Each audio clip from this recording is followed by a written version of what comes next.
so you can become one with God. I felt like that listening to some hip hop songs. Absolutely. Look up yeah, hip hop is transcendence. Look up the song, it's a few of them. Look up the song Sunlight by RZA from Wu-Tang Clan. And he did another one years ago. I can't remember the name of it off the first Grave Diggers album. What was the name of it? Can't remember the name of it. I always forget the name of it, but that was an amazing one. Oh, you heard that song before, BD?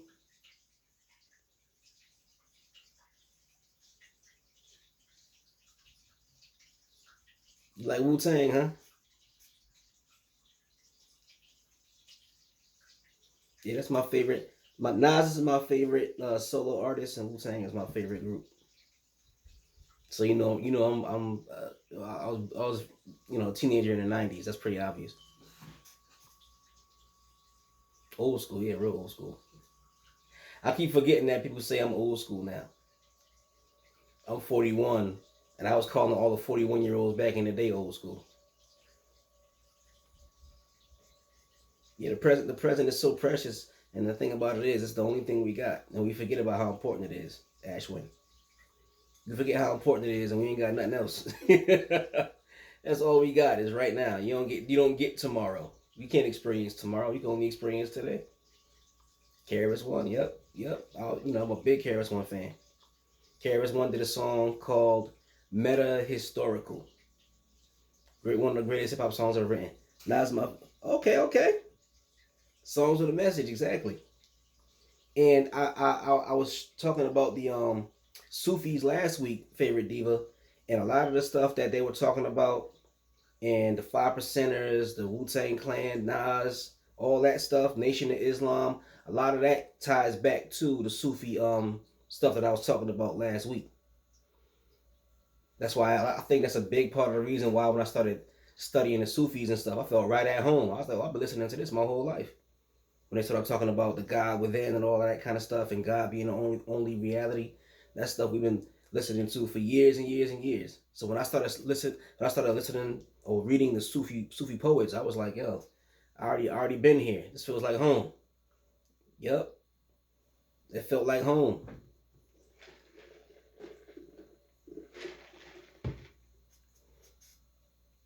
So before we go, we're gonna wrap up right about now. Before we go, do anybody have any questions? Any more requests? I did write down a request to talk about love and mythology and connect to meditation. Favorite diva. I am gonna start doing some studies on the Song of Solomon. Bob Marley. I love Bob Marley. One of my favorite songs. Well, two of my favorite songs he did were War, an amazing song, but he did a live version. Look for the live version of War. And the other one is Natural Mystic. But Natural Mystic has different versions too. Natural Mystic, if you listen to the studio version, the clean version, it's beautiful. Don't get me wrong. But one day I bought like an old Bob Marley CD. This is like 2008. I bought it, and it had like a really dirty version on it. Like it was like unmixed. It sounded like he just recorded it. It sounded like it was fresh out the studio, and it had a whole different apocalyptic vibe to it. Like I like when they clean up his stuff. But there was a few songs I heard that wasn't really mixed. It was like fresh out the studio. That grittier sound just made a lot of his stuff sound more powerful. Like before they put the studio magic on it and the well respected studio producers and everything clean it all up.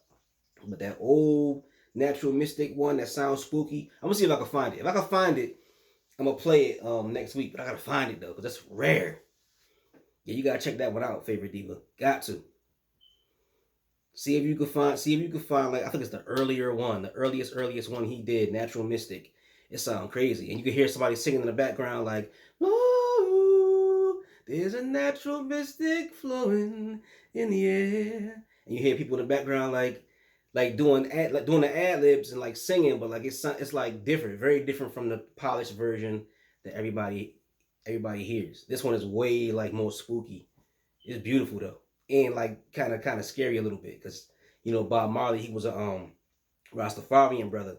So those Rastafarian brothers, the ones who are really serious about it, they take that Bible prophecy stuff very seriously. So he was flowing with a whole mystical energy himself.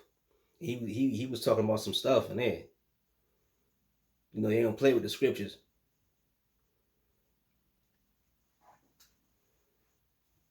But all right, brothers and sisters, we are going to close out for now. I'm going to see y'all real soon at 11:11, and we will continue. Our conversation is going to be about, it's going to be on Rabia, the Youssou N'Dour. Check that out. We're going to be talking about Rabia, the mystic poet from Basra. Okay? I'm going to check out Youssou N'Dour. All right, ladies and gentlemen, I'll see y'all in a little bit, brothers and sisters. Peace and blessings.